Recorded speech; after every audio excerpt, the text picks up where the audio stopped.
ఇటీవల జరిగినటువంటి పార్లమెంట్ సెషన్స్లో ఏపీ సీఎం చంద్రబాబు నాయుడు ప్రస్తావనను పశ్చిమ బెంగాల్ ఎంపీ కళ్యాణ్ బెనర్జీ తీసుకురావడం ఇప్పుడు పెద్ద చర్చకు దారితీస్తున్నటువంటి నేపథ్యంలో ప్రస్తుతం మనతో సామాజిక ఆర్థిక రాజకీయ విశ్లేషకులు నాగార్జున రెడ్డి ఉన్నారు. నాగార్జున రెడ్డి గారు నమస్తే అండి.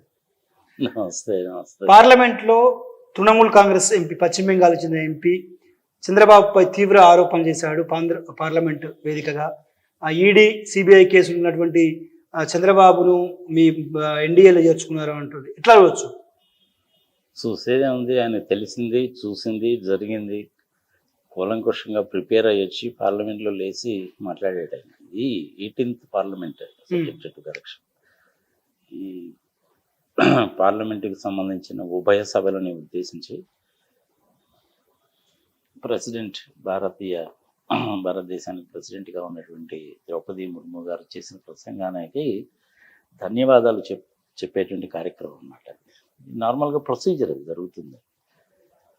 ఇక్కడ అన్నిటికంటే నాకు బాగా నచ్చింది ఏంటంటే ఓం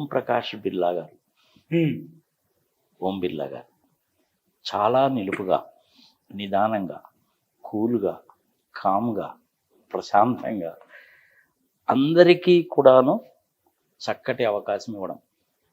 అపోజిషన్ పార్టీ వాళ్ళకి ఎక్కువ అవకాశం ఇచ్చాడు ఆయన. చక్కటి పార్లమెంటు సాంప్రదాయానికి ఆయన తెర తీశాడని చెప్పాలి. గత 10 సంవత్సరాల్లో మనం ఇప్పుడు చూడలేదు. ఇది ఫర్ ద ఫస్ట్ టైం చూస్తున్నాను నేను కూడా.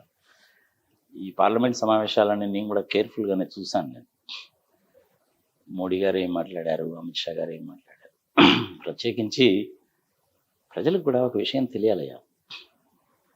A strong opposition is a load-bearing pillar in a democratic setup. అంటే చక్కటి అపోజిషను, స్ట్రాంగ్గా ఉన్నటువంటి అపోజిషన్ ఉన్నప్పుడే ప్రజాస్వామ్యం అనేటువంటిది చక్కగా పనిచేస్తుంది. 282 వచ్చినప్పుడు, 303 వచ్చినప్పుడు వ్యవహారం అంతా కూడాను వన్ సైడెడ్గా ఉండేది. అసలు మాట్లాడడానికి కూడా అవకాశం ఇచ్చేవాళ్ళు కాదు. మాట్లాడుతున్నా కానీ మధ్యలోనే ఇంటరప్ట్ చేసేవాళ్ళు. గందరగోళంగా ఉండేది. కానీ మొన్న జరిగినటువంటి పార్లమెంట్ సమావేశాల్లో రాహుల్ గాంధీ స్పీచెస్ విన్నాను, కళ్యాణ్ బెనర్జీ చేసింది విన్నాను. అదే తృణమూల్ కాంగ్రెస్కి సంబంధించినటువంటి లేడీ ఎంపీ మైత్రా చేసింది విన్నాను. ఇంకా 2-3 ఎంపీలు కూడా చక్కగానే మాట్లాడారు. ఇది ఒక మంచి సాంప్రదాయానికి తెరతీశాడు ఓం బిర్లా గారు. ఆయన కళ్యాణ్ బెనర్జీ అయితే అనేక విషయాల గురించి చెప్పాడు. రాహుల్ గాంధీ స్పీచ్ కూడా చాలా ఎక్సలెంట్గా ఉంది. ఎంబీబీఎస్కి సంబంధించిన ఎగ్జామినేషన్ పేపర్ లీక్ని గురించి చెప్పాడు. అదేవిధంగా మన మణిపూర్కి సంబంధించిన విషయాన్ని గురించి చెప్పాడు. ఇవన్నీ చెప్పాడు. అఖిలేష్ యాదవ్ ఈవీఎం మిషన్ గురించి కూడా చెప్పాడు. ఎస్పెషల్లీ వాళ్ళందరి మాటలు విన్న తర్వాత భారతదేశంలో ప్రజాస్వామ్యము చక్కగా పరిణతి చెందింది, మెచ్యూర్డ్ స్టేట్ ఆఫ్ అఫైర్స్కి వచ్చింది అని అనిపించింది నాకు. అది let me tell you very frankly, నిష్పక్షపాతంగా మాట్లాడుకోవాలి కాబట్టి. ఆమె అయితే మోహిమా మైత్రి అయితే అసలు నన్ను పార్లమెంట్లో నుంచి ఎక్స్పెల్ చేశారు. నన్ను ఒక్కదాన్ని ఎక్స్పెల్ చేస్తే మీరు 63 మందిని పోగొట్టుకున్నారు అనేసి అంటే మోడీ గారికి మంచి గట్టి దెబ్బ తగిలినట్టే లెక్క.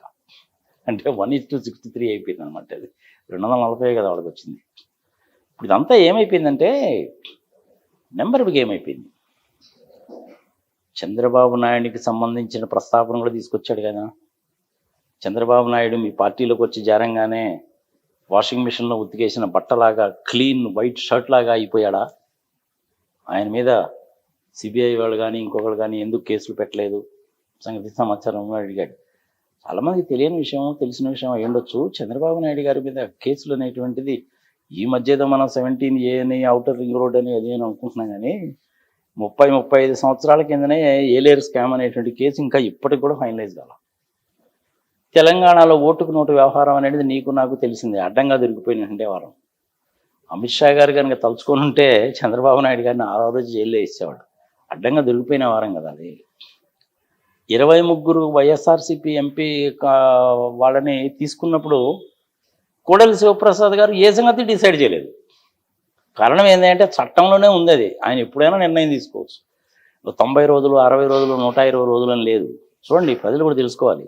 ఇప్పుడు మనం వేరే వాళ్ళకి చెక్ ఇచ్చాం, చెక్ బౌన్స్ అయింది, మళ్ళీ ప్రజెంట్ చేస్తారు, అప్పుడు కూడా బౌన్స్ అయింది. దానికి ఒక టైం లిమిట్ అంటూ ఉంది.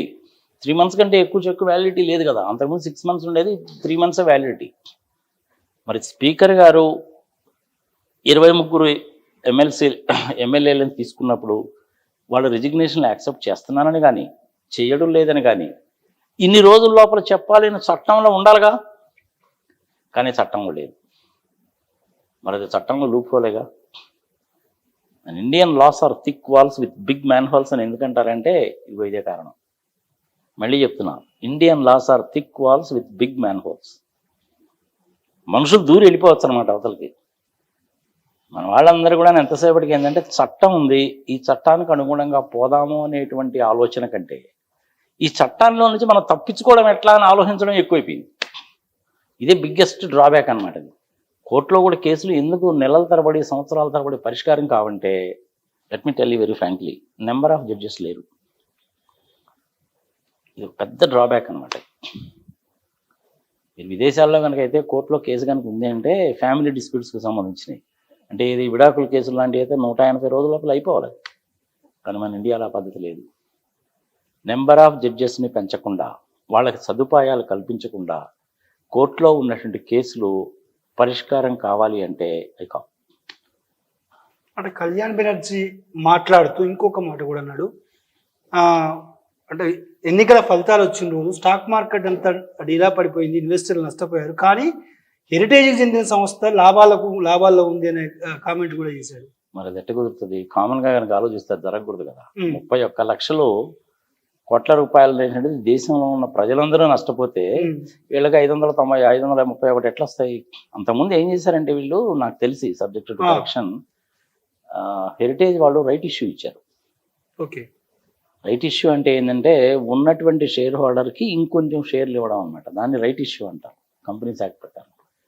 ఆ రైట్ ఇష్యూలో ఏదో గందరగోళం జరిగింది, స్కామ్ జరిగింది అనేటువంటి రిపోర్ట్స్ వచ్చాయి. ఇప్పుడు అది ఎట్లా స్కామ్ జరిగింది ఏంటన్న సంగతి నాకు కూడా డీటెయిల్స్ తెలియవు. I'm going through the details. ఇప్పుడు ఆ డీటెయిల్స్ ఏంటి అనేది నేను కూడా చూస్తున్నాను. అనేది చూస్తే కానీ నేను కంప్లీట్గా దాని గురించి చెప్పలేను. ఇప్పుడేంటి, ఇంతకుముందు ఒకసారి కూడా వచ్చింది కదా మనకి. కరోనా టైంలో దేశంలో పాపం చాలామంది ఇన్వెస్టర్లు 100, 200, 300 షేర్లు, 10,000, 20,000, 25,000, ₹1,00,000 పెట్టి షేర్లు కొనుక్కున్న వాళ్ళందరూ నష్టపోయారు. కానీ ముఖేష్ అంబానీకి రోజుకి 90 కోట్ల రూపాయల ప్రాఫిట్ వచ్చింది. రోజుకో గంటకో అనుకుంటాను ఇంకా చెప్పాలంటే. మరి ఎట్లా కుదురుతుంది అంటే, డబ్బులు ఉన్నటువంటి వాళ్ళు ఏదైనా చేయగలరు. ఏముందబ్బా చట్టంలో ఏదో రాస్తారు, ముందైతే చేసేయి, కేసులు పెట్టినప్పుడు చూద్దాం అనేటువంటి నిర్లక్ష్యమైనటువంటి ద్వారా. అంటే చట్టం అంటే విలువ లేదు. విదేశాల్లో అయితే ఎలా ఉంటుందంటే వీలైనంత వరకు చట్టాన్ని పాటిస్తారు. చట్టాన్ని పాటించకపోతే కనుక చట్టం మనల్ని శిక్షిస్తుంది అనేటువంటి భయం ఉంటుంది. ఫస్ట్ చట్టం అంటే గౌరవం ఉంటుంది, నెక్స్ట్ భయం ఉంటుంది. కానీ మన ఇండియాలో ఎలా ఉంటుందంటే చట్టం అంటే గౌరవం ఉండదు, ఇక భయం అనేది లేదు అసలు.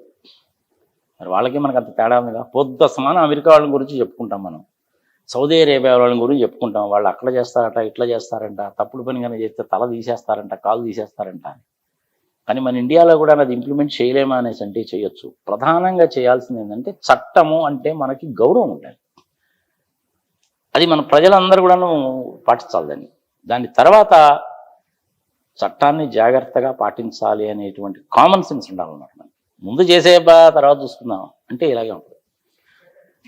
నిన్న ఎన్నికల ఫలితాల తర్వాత తొలిసారిగా మీడియా ముందుకు వచ్చినటువంటి వైసీపీ అధినేత జగన్ మాట్లాడుతూ రాష్ట్రం రావణ కాష్టంలా మారింది, యాక్షన్కు రియాక్షన్ ఉంటుంది, మా వాళ్ళ మీద దాడుల విషయంలో విజ్ఞప్తి చేయను, హెచ్చరిక చేస్తున్నానని కామెంట్స్ చేశాడు. ఎట్లా చూడొచ్చు? ఏంది దాన్ని ఎట్లా చూసేది ఉంది? ఆయన మాట్లాడాడు, నువ్వు విన్నావు, నువ్వు నన్ను అడుగుతున్నావు. చూసేది ఏముంది? ఎట్లా చూసేది అంటే క్యాడర్లో ఏమన్నా అంటే వాళ్ళకి భరోసా కల్పించే విధంగా అంతే కదా. నాయకుడు అనేటువంటి చేయాల్సిన పని అదే కదా. 12 గంటలు, 1 గంట, 2 గంటలు, 4వ తారీఖు కరెక్ట్గా జూన్ 4వ తారీఖుగా జరిగింది. 4 గంటల నుంచి మొదలు పెట్టేశారనమాట. మరి దాని రావణ కాష్టంలా ఉంటుంది సంగతి సమాచారం అంటే జరిగిన మాట వాస్తవమే కదా. దానికి ఎవరు చెప్పాలి? చంద్రబాబు నాయుడు గారే చెప్పాలి. ఆయన కానీ లేకపోతేనేమో మన పవన్ కళ్యాణ్ కానీ మిగిలిన వాళ్ళు చెప్పాలి, ఇది పద్ధతి కాదు, చేయబాకండి. అంతేగాని అంతకుముందు వాళ్ళు చేశారు కాబట్టి మేము చేస్తామంటే వాళ్ళకి మీకు తేడా ఉంటుంది. వాళ్ళు అలాంటి పనికిమాలిన పనులు చేశారనే కదా మిమ్మల్ని ఎన్నుకుంది. మరి మీరు కూడా అదే పనులు కనుక చేస్తే వాళ్ళకి మీకు తేడా ఉంటుంది. గాడిద గుర్రం సమానం అయిపోవట్లా. నీ స్పెషాలిటీ ఏముంటుంది అందులో? నిరోధించాల్సినటువంటి బాధ్యత చంద్రబాబు నాయుడు గారిది, పవన్ కళ్యాణ్ది, రెడ్ పుస్తకంలో రాసుకున్నట్టు లోకేష్ బాబు గారు. గతం కథ జరిగింది ఏదో జరిగిపోయింది. వాళ్ళు చేశారని మనం చేయడం చేయకూడదు. ఇట్లాంటి కార్యక్రమాలు చేయకండి, స్ట్రిక్ట్ యాక్షన్ తీసుకుంటానని చెప్పి చంద్రబాబు నాయుడు గారే చెప్పాలి. మరి నెల రోజుల నుంచి ఎందుకు ఊరుకున్నాడు ఆయన? తెలియక ఊరుకున్నాడా? కాదు, తెలిసే ఊరుకున్నాడు, కావాలనే ఊరుకున్నాడు. ఇది పద్ధతి కాదు. నేను మా ఊరు వెళ్తే చెప్తున్నారు అన్నట్టు. అంతకుముందు ఏదో జే ట్యాక్స్ అనేవాళ్ళు కదా ప్రధానికి, జగన్మోహన్ రెడ్డి ట్యాక్స్ అని. ఇప్పుడు వాళ్ళకి ఆ ఏరియా కనుక వెళ్తే ఏంటంటే ఇప్పుడు అది సీ ట్యాక్స్ అయిపోయింది అన్నమాట. చంద్రబాబు ట్యాక్స్ వాళ్ళు గట్టిగా అడుగుతున్నారట. 50,000 రూపాయలు కట్టాల్సిందే, నువ్వు కట్టి తీరాల్సిందేనా 50,000 అంతే. నేను మా ఊరు వెళ్తే చెప్తున్నారు అన్నమాట. పరిస్థితి చాలా దారుణంగా ఉంది. పర్సంటేజ్లో కనుక చెప్పాలి అనేసి అంటే ఇంతకుముందు జగన్మోహన్ రెడ్డి అధికారంలో ఉన్నప్పుడు 10%, 20% జరిగితే ఇప్పుడు వీళ్ళు 100% చేస్తున్నారు. ఊళ్ళో ఖాళీ చేసి పోవాల్సిన పరిస్థితులు వచ్చినాయి. ఇది మటుకు చాలా దారుణంగా ఉంది. దీన్ని మటుకు కంట్రోల్ చేయకపోతే మటుకు కష్టం అవుతుంది. రేపు 29లో వీళ్ళు పోతారు, మళ్ళీ వాళ్ళు వస్తారు. వాళ్ళు చేశారు కదా, మళ్ళీ వాళ్ళు చేయడం మొదలు పెడతారు. వాళ్ళు బాగానే ఉంటారు, ప్రజల సంకనానికి పోతున్నారు కదా.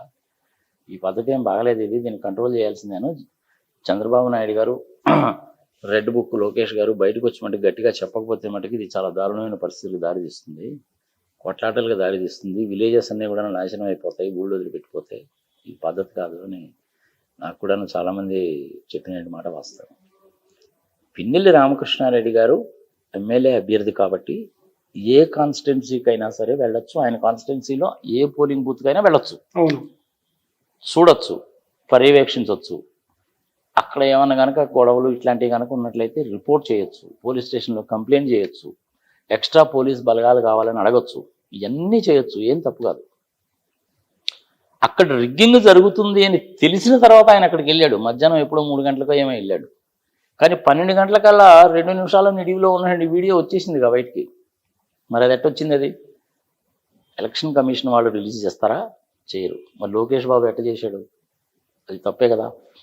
ఈయన కూడా నువ్వు వెళ్ళి చూసిన వాడు ఊరుకోకుండా అక్కడ దాన్ని ఈవీఎం అని పగలగొట్టడం కూడా తప్పే కదా. అది తప్పే, ఇది తప్పే. అక్కడ పోలింగ్ ఆఫీసర్ ఆయన డైరీలో ఏం రాసుకున్నాడు అన్న సంగతి మనకు తెలియదు. ఎలక్షన్ అయిపోయిన తర్వాత 10 రోజుల తర్వాత పిన్నెల్లి రామకృష్ణారెడ్డి గారి మీద కేసులు పెట్టారు. ఆ కేసులు ఏం కేసులు, ఎట్లాంటి కేసులు పెట్టారు? ఆయన పోలింగ్ బూత్లోకి వెళ్ళాడు, జనాల్ని చంపడానికి ప్రయత్నించాడని చెప్పి కేసులు పెట్టారు 10 రోజుల తర్వాత. ఇమీడియట్గా చేయాల్సిన పని 10 రోజుల తర్వాత చేశారు అనేసి అంటే ఉద్దేశపూర్వకంగా కేసులు పెట్టినట్టే లెక్క. జగన్మోహన్ రెడ్డి గారు కూడా నెల్లూరులో అదే చెప్పాడు. ఆయన చెప్పిందే నేను చెప్తున్నాను, జరిగిన వాస్తవమే చెప్తున్నాను నేను. మరి తప్పే కదా. అది పగలగొట్టడం అనేటువంటిది ఈయన తప్పు అయితే పగలగొట్టిన దానికి నువ్వు యాక్షన్ తీసుకోవచ్చు, తప్పులేదు. కానీ అంతకుముందు ఏం జరిగింది? కత్తులు కటార్లు పట్టుకొని జనాలు వచ్చేసి ఓట్లు వేయకుండా జనాలందరినీ కూడా నిరోధించేశారు. ఆ వీడియో కూడా చూశాను నేను. మరి అది కూడా తప్పే కదా. సో శిక్ష అంటూ విధించడం జరిగితే ఇర్రెస్పెక్టివ్ ఆఫ్ ద పార్టీస్ అందరికీ విధించాలి, ఏకపక్షంగా ఎప్పుడు చేయకూడదు. అంటే నిన్న మాచర్ల మాజీ ఎమ్మెల్యేకి సంబంధించి ఆ ఈవీఎంకి సంబంధించి జగన్ చేసిన కామెంట్ల మీద ఎలక్షన్ కమిషన్కు ఫిర్యాదు చేసే ఆలోచనలో టీడీపీ ఉన్నారని వాళ్ళు నేతలు చెప్తున్నారు. చేయండి, దాని మీద ఏమైనా యాక్షన్ తీసుకుంటారా? ఏం కాదు, ఏముంది, ఎలక్షన్ కమిషన్ ఫిర్యాదు చేస్తారు. ఏం చేస్తారు వాళ్ళు మటుకు? ఇప్పుడు ఎలక్షన్ కమిషన్ పోలీసు వాళ్ళని అడుగుతారు. అది ఎప్పుడో జరిగింది, మే 11వ తారీఖు జరిగింది కదయ్యా. నువ్వు ఆ రోజు కంప్లైంట్ చేయకుండా, ఆ రోజే చెప్పకుండా 10 రోజుల తర్వాత నువ్వు కేసు ఎట్టు పెట్టావని పోలీసు వాళ్ళని అడగరు. మరి వీళ్ళు సమాధానం చెప్పుకోవాలి కదా. ఏదో చేసామంటే చేసామని అనిపించుకోవడానికి. ఎందుకంటే పై వాళ్ళ ప్రెషర్ ఎక్కువయ్యేసరికి ఆ కింద ఉండే సబ్ ఇన్స్పెక్టర్లు ఏం చేస్తారు బాబు, ఏదో సెక్షన్ వేసి కేసు పెడతారు.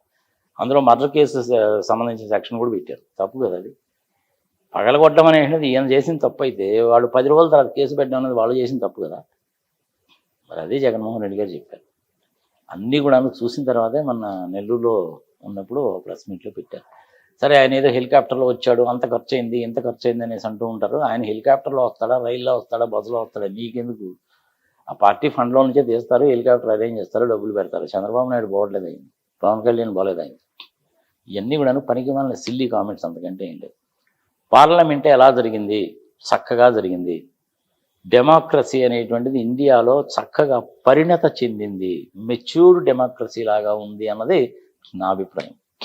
ప్రధానంగా ఆయన కళ్యాణ్ గారు కూడాను చంద్రబాబు నాయుడు విషయం కూడా గట్టిగానే చెప్పాడుగా. అవును.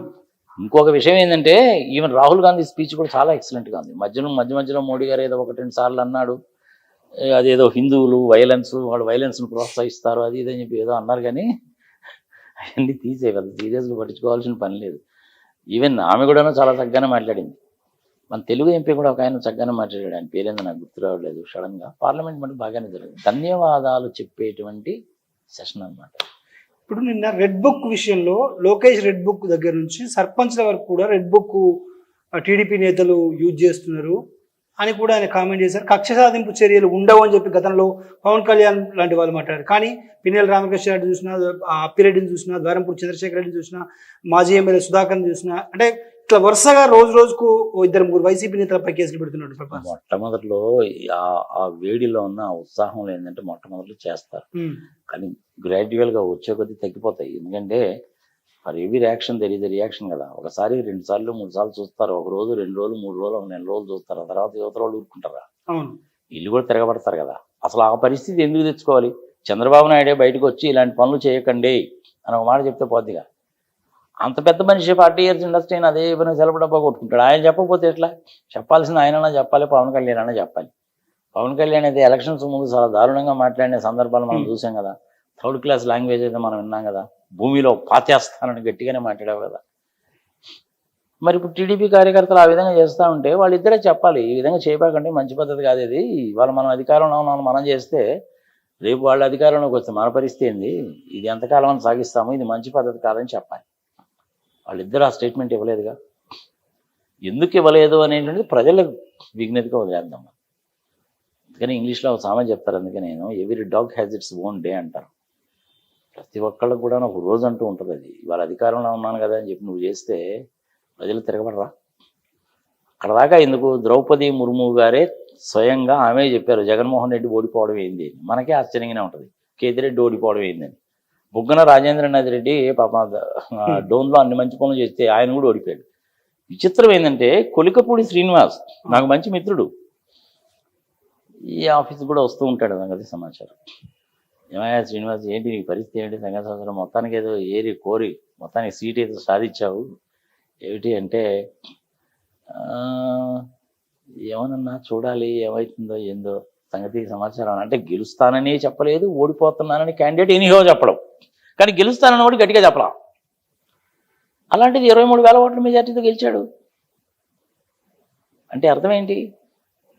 ఎవరిని తీసుకోవాల్సిన పని లేదబ్బా నీకు. మొత్తం 10-15 కాన్స్టిట్యున్సీస్ తీసుకో చాలు, అంతకంటే ఎక్కువ అక్కర్లేదు నీకు. తెలుగుదేశం పార్టీకి సంబంధించిన బుచ్చయ్య చౌదరి గారు గ్యారంటీగా గెలుస్తారని నేనే చెప్పాను. అట్లా గెలిచే వాళ్ళకు కొంతమంది ఉన్నారని చెప్పి నేనే చెప్పిన మాట కూడా వాస్తవం. పత్తిపాటి పుల్లారావు నాకు మంచి మిత్రుడే, గెలుస్తానన్నాను నేను డెఫినెట్గా 25,000 ఓట్ల మెజారిటీతో అన్నాడు. మంచి మిత్రుడే, గెలవాలని కోరుకుంటాను, అది డిఫరెంట్. అట్లా గెలిచేవాళ్ళు కొంతమంది ఉన్నారు, గ్యారంటీగా ఓడిపోయేవాళ్ళు కొంతమంది ఉన్నారు.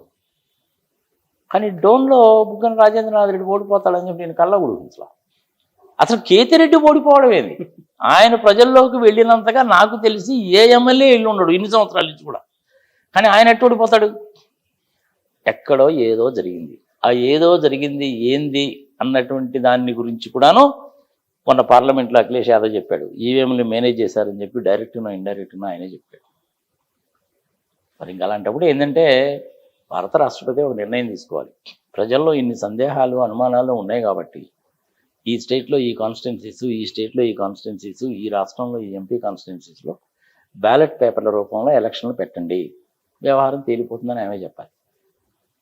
ఇప్పుడు నువ్వు ఈవీఎంలను మేనేజ్ చేసి అందులో ప్రోగ్రామ్ నీకు అనుకూలంగా రాయించుకొని ఆ చిప్పులు తీసుకెళ్ళి పెట్టి నువ్వు ఓట్లు తెచ్చుకొని గెలిచావు, బాగానే ఉంది. రేపు 29లో కూడా మీరు అదే పని చేస్తారు.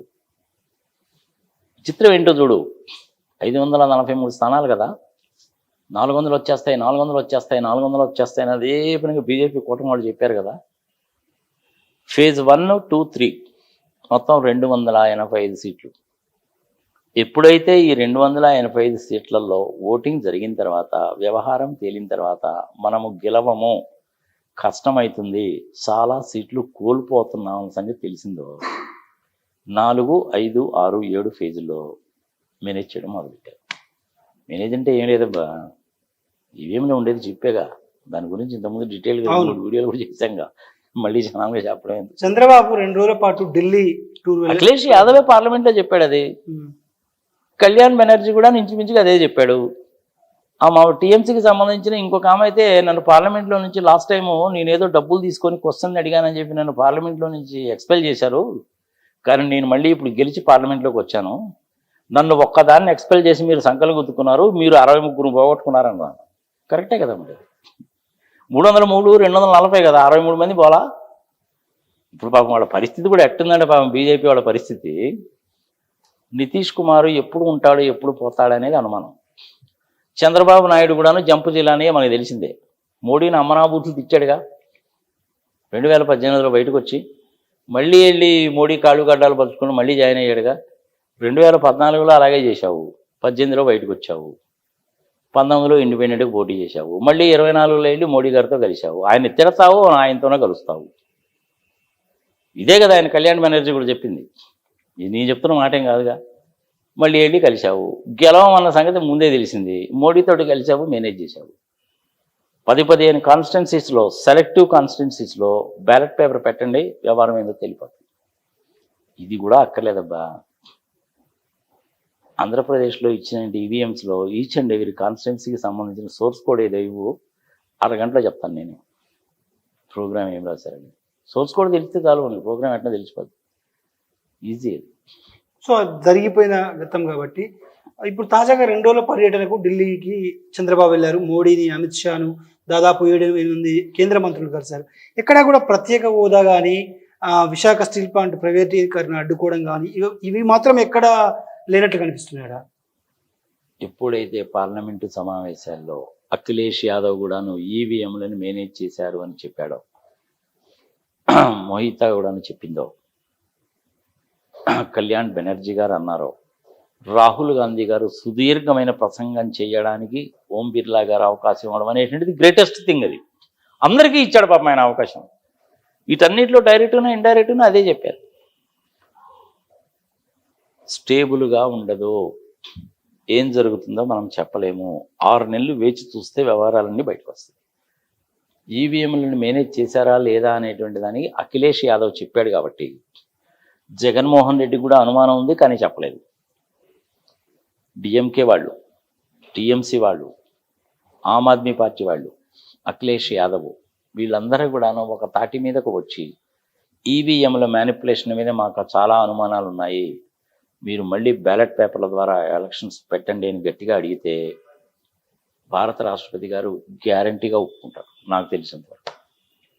అప్పుడు అసలు వ్యవహారాలు బయటకు వస్తాయి. ఇండియాలో కీ రోల్ పోషించిన చంద్రబాబు ప్రత్యేక హోదాను ఎందుకు అడగట్లేడు? అడగాలా లేదా అన్నది నువ్వెవడవా నాకు చెప్పడానికి? 40 years ఇండస్ట్రీ నాకు తెలియదైంది. 40 years ఇండస్ట్రీ నాకు తెలియదైంది. ఇంతకుముందు ప్రత్యేక హోదాలో ఏముంది, అమృతాంజనం, జెండు బాంబు లాంటిది అన్నాడు కదా, మరి ఇప్పుడు మళ్ళీ కావాలని ఎందుకంటాడు? ఆల్రెడీ అన్నాడు ఆయన, మాకు ఇవ్వాల్సిందేనండి. చంద్రబాబు నాయుడు ఆయన జీవితంలో చేసిన బిగ్గెస్ట్ బ్లండర్ ఏదంటే ప్రత్యేక హోదాను వదులుకోవడం. వేడిగా ఉన్నప్పుడు కనుక అడిగితే ఎవడైనా చేస్తాడయ్యా, నువ్వు అప్పుడే అడిగి ఉండాల్సింది. 8వ తారీఖు జూను 2014లో ప్రమాణ స్వీకారం చేయడానికి ముందే ప్రత్యేక హోదా ఇచ్చినట్టయితేనే నేను ప్రమాణం చేస్తాను, యాక్ట్లో లేదని మీరు ఇవ్వకుండా మానేస్తే నేను ఒప్పుకోనంటే ఆ రోజు ఇచ్చిండేవాడు.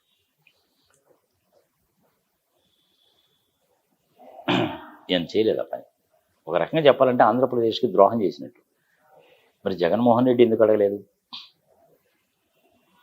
5 సంవత్సరాల కాలం గడిచిపోయింది, వాళ్ళకి 303 వచ్చినాయి, అందుకని చెప్పి ఇంకా మనం అడగడానికి ఛాన్స్ లేదనుకున్నాడు. వాళ్ళకి 260 240 కనుక వచ్చింటే గట్టిగా అడిగిండేవాడు. ఇప్పుడు చంద్రబాబు నాయుడు గారికి 240 వాళ్ళకి వచ్చినాయి కాబట్టి ఆయనకు అవకాశం ఉంది. చూద్దాం ఏం చేస్తాడని. సరిగా ఈ 10 సంవత్సరాలు కూడాను బీజేపీ వాళ్ళది ఆడింది ఆట, పాడింది పాట అయిపోయింది. నేను కూడా బీజేపీ వాళ్ళకి ఓట్లు వేసినాను 2014లో ఫర్ ఇన్ఫర్మేషన్. ఈటెల రాజేంద్ర నాకు మంచి ఫ్రెండ్ కాబట్టి ఈటెల రాజేంద్ర గారికి ఓటు వేయాలని ఉద్దేశంతో మొన్న వేసాను నేను కూడా. 2014లో వేసినప్పుడు మోడీని చూసి, 2024లో ఈటెల రాజేంద్రకి వేసింది ఈటెల రాజేంద్రని చూసి, మోడీ గారిని చూసి కాదు. మరి 10 సంవత్సరాల తేడా వచ్చిందా లేదా? నాలాంటి వాళ్ళలో కూడా తేడా వచ్చిందిగా. రాహుల్ గాంధీ చక్కగా మాట్లాడాడు, భారత డెమోక్రసీ పరిణతి చెందింది. మళ్ళీ ఒకసారి ప్రజలకు చెప్తున్నా, strongest opposition is the load bearing pillar of democracy. ఉండి తీరాలి. స్ట్రాంగ్ అపోజిషన్ ఉంటేనే అవతల అధికారంలో ఉండేవాళ్ళు పిచ్చి పిచ్చి వేషాలు వేయకుండా జాగ్రత్తగా ఉంటారు. లేకపోతే పిచ్చి పిచ్చి వేషాలు చాలా వేస్తారు. మోడీ గారు ఎంత దూరం వెళ్ళిపోయాడంటే, నేను దైవాంశ సంభూతుణ్ణి, అసలు దేవుడు నన్ను ఈ భారతదేశాన్ని పరిపాలించడానికి పంపించాడు అన్న లెవెల్లో చెప్పాడు ఆయన. దైవాంశ సంభూతుడు ఎట్టయితాడండి నాకు అర్థం కాదు. శ్రీకృష్ణ పరమాత్మ నన్ను శంకరుడు పంపించారు. ఇట్లాంటివన్నీ దృష్టిలో పెట్టుకొని రాహుల్ గాంధీ కూడా నా ఫోటోలు చూపించాడు. దాన్ని కూడా తప్పుపడితే ఎట్లా? హిందూయిజం హిందూయిజం హిందూయిజం అంటారు కదా వీళ్ళు, అవునా? అదే పనిగా అంటూ ఉంటారు కదా. మరి ఇంత చేటు మాట్లాడేటువంటి వాళ్ళు ఇండియా కాదు భారత్ అని పేరు పెట్టాలన్నప్పుడు హిందుస్థాన్ అనే పెట్టు. నువ్వు ఎందుకు పెట్టలేదు మోడీ గారు అది? ఇప్పుడు చూడు, వాళ్ళకి పార్లమెంట్లో చాలా బిల్లులు ఉన్నాయి. ఇది సిఏఏకి సంబంధించింది ఉంది, యూనిఫామ్ సివిల్ కోడ్కి సంబంధించింది ఉంది, రైతులకు సంబంధించింది మళ్ళీ తీసుకొస్తారేమో అని తెలియదు. పాస్ కావాల్సిన బిల్లులు చాలా ఉన్నాయి. వాళ్ళకేమో 240 వచ్చింది, మెజారిటీ లేదు. ఇక్కడ చంద్రబాబు నాయుడు గారికి ఏమో 16 + 2 పవన్ కళ్యాణ్ అంటే 18, అక్కడ ఆయనకేమో 12. ఆ 18, 12 కనుక కలిస్తే 30. అవునా? ఫిగర్స్ జంబ్లింగేగా. 293లో నుంచి 30 కనుక తీసేస్తే మోడీ గారి సభకి 263గా. అవునా? ఈ 30 వెళ్ళి మీ రాహుల్ గాంధీ గారి కనుక కలిసినాయి అనుకో, ఆయనకి 234 వచ్చినాయి వాళ్ళ కూటమికి. ఈ 30 కనుక కలిస్తే 264 అవుద్దిగా. 263, 264 ఇయేగా ఫిగర్లు. చంద్రబాబు నాయుడు గారును పోయి కాంగ్రెస్ వాళ్ళతో ఇంతకుముందు కూడా కలవడానికి ప్రయత్నించాడు. తెలంగాణ ఎలక్షన్లో కలిశాడు కూడా. ఎట్ట నమ్ముతావు నువ్వు? సో చంద్రబాబు నాయుడు ఆయారాం గాయారామే. అటుపక్క నితీష్ కుమారు ఆయారాం గాయారామే. వీళ్ళిద్దరి చేతిలోనేమో 30 ఉన్నాయి. ఇండిపెండెంట్గా గెలిచిన వాళ్ళేమో 18 మంది ఉన్నారు. వీళ్ళిద్దరు వెళ్ళి రేపు కాంగ్రెస్తో కలిసిపోయి 264 అయితే ఇంకొక 10 మంది ఇండిపెండెంట్గా ఉన్న ఎమ్మెల్యేలు కనుక ఎంపీలు కనుక వచ్చారనుకోండి, 274 అయిపోవట్లా. ప్రభుత్వం కూలిపోదు. ప్రతి పార్టీకి కూడాను ఆల్టర్నేటివ్ ప్లాన్స్ ఉంటాయి. ఇటుపక్క కాంగ్రెస్ వాళ్ళు ఆలోచిస్తుంటారు, అటుపక్క ఎన్డీఏ వాళ్ళు కూడా ఆలోచిస్తూ ఉంటారు.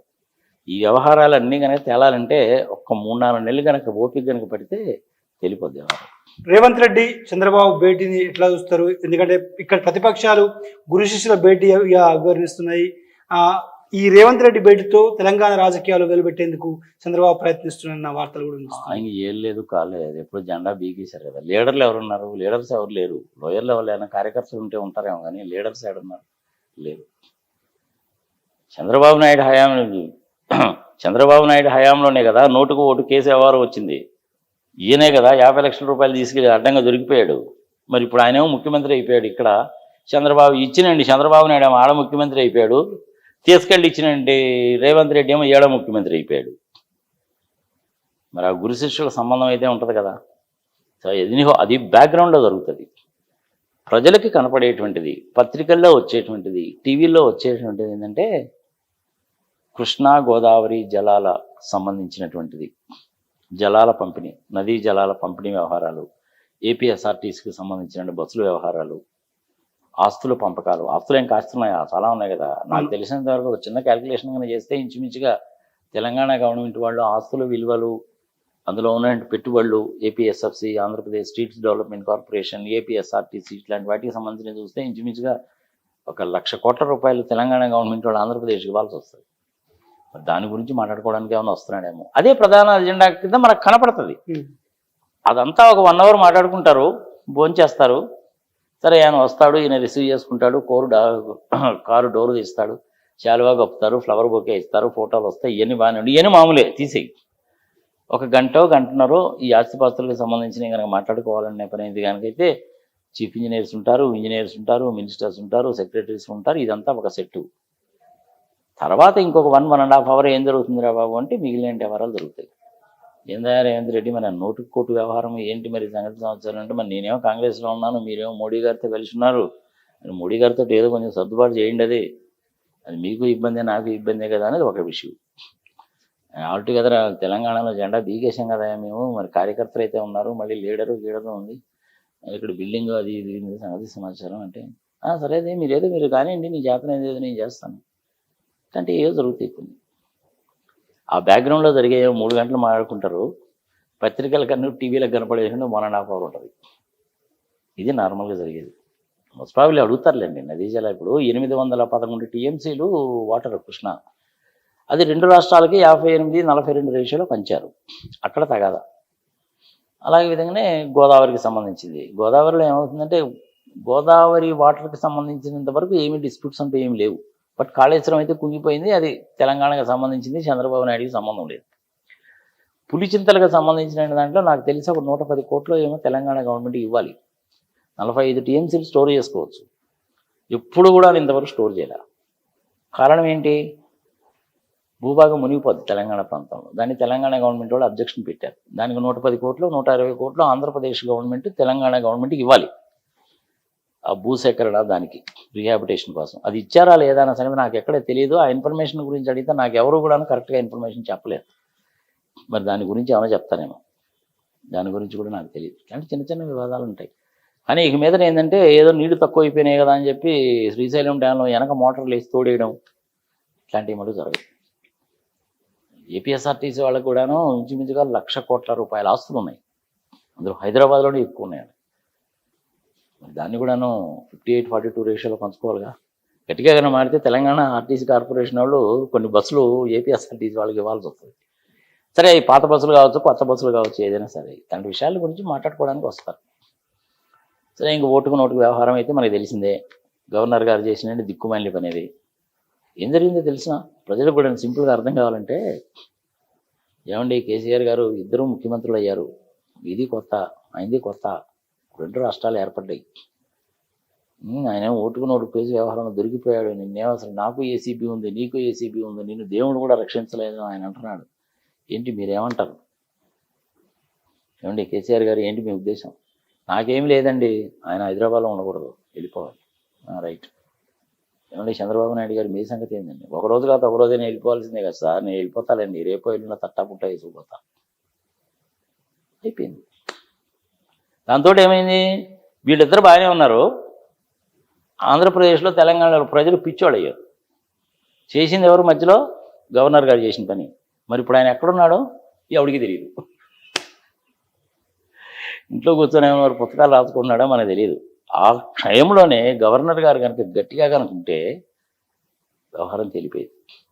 అమిత్ షా గారు కనుక నిజంగానే ఢిల్లీ పిలిపించి ఇద్దరిని ఏందా మీ వ్యవహారం ఏంటి, మీరేంటి, మీరు తిట్టుకోవడం ఏంటి, ఎమ్మెల్సీని కొనడం ఏంది, 5 కోట్లకు మాట్లాడుకోవడం ఏంది, 50 లక్షలు ఇవ్వడం ఏంది, ఆయన చేత పంపించడం ఏంది, ఇదేం బాగలేదు సంగతి సమాచారం అంటే అమిత్ షా గారు కనుక గట్టిగా కనుక యాక్షన్ తీసుకున్నాడు చంద్రబాబు నాయుడు అప్పుడే జైలు వేసేవాడు. కానీ అప్పుడు బీజేపీతో కలిసి ఉన్నాడుగా. చూసేవారు రాజకీయం అనేది ఎట్టుంటుందో. ప్రజల్ని పిచ్చోళం చేస్తారా వీళ్ళు. మొన్న జరిగినటువంటి పార్లమెంట్లో ఇలాంటి వ్యవహారాలన్నీ బయటకు వచ్చినాయి. 521 కోట్ల లాభం నీకు ఎట్టా వచ్చింది, షేర్లు అమ్ముకుంటేనే కూడా వచ్చింది. అంతకుముందు ఆమె చెప్పిందిగా భువనేశ్వర్ గారే, 400 కోట్ల రూపాయలకి ఏందండి మీరు ఎంత గందరగోళం చేస్తారు, నాకున్నాయంటే 2% షేర్లు అమ్ముకుంటే నాకు 400 వస్తాయన్నదిగా. అదే ఇప్పుడు నిజమైంది 571. ఇది నేను చెప్తున్న మాట కాదు, ఆమె చెప్పిందే. పార్లమెంట్లో కూడా దాని గురించి డిస్కషన్ వచ్చిందిగా. ఇంకేం కావాలి అంతకంటే? మొట్టమొదటిసారిగా జరిగినటువంటి పార్లమెంటు సభలో బెంగాల్కు సంబంధించినటువంటి ఎంపీ మన ఆంధ్రప్రదేశ్కి సంబంధించిన చీఫ్ మినిస్టర్ గురించి మాట్లాడేటంటే తెలుగు ప్రజల పరువు వల్ల మనం సీరియస్గా తీసుకోవాలా లేదా? దాన్ని అఖిలేష్ యాదవ్ కూడా ఈవీఎంల గురించి మాట్లాడాలంటే సీరియస్గా తీసుకోవాలా లేదా? ఒకసారి ప్రజల విజ్ఞతగా వదిలేద్దాం, ఏం ఆలోచిస్తారు? నెంబర్ గేమ్ 263, 264, 10 మందో 15 మందో ఇండిపెండెంట్ ఎంపీలు ఇటుపక్క గెలిస్తే వీళ్ళు ఉంటారు, అటుపక్క కానీ గెలిచారంటే కాంగ్రెస్ వాడు వస్తారు. Thank you sir. ఒక్క ఓటుతోటి వాజ్పేయి గారి గవర్నమెంట్ ఒక్క ఓటుతోటి పోలా, జైలు చేసిన దాని మూలంగా 13 రోజులు లేడా, ఒకసారి ప్రధానమంత్రిగా, ఒకసారి 30 రోజులుగా ముఖ్యమంత్రిగా ఉన్నాడుగా. కానీ ఎల్కే అద్వానీ గారు, వాజ్పేయి గారు వాళ్ళ వ్యవహారం వేరే, అమిత్ షా మోడీ వాళ్ళ వ్యవహారం వేరే. అక్కడికి నాకు అలా కనుకున్నంత దూరం ఉంటాయి. నాకు తెలిసింది ఏదో చెప్పాను, ప్రజల విజ్ఞతకు వదిలేస్తాను. Thank you sir. Right. So ఇది తెలుగు రాష్ట్రాల రాజకీయాలపై ప్రముఖ ఆర్థిక సామాజిక రాజకీయ విశ్లేషకుడు నాగార్జున రెడ్డి గారి విశ్లేషణ. మరో ఇంటర్వ్యూతో మళ్ళీ కలుద్దాం. వీడియో జర్నలిస్ట్ ప్రసాద్తో కలిసి సోము, ప్రజా చైతన్యం.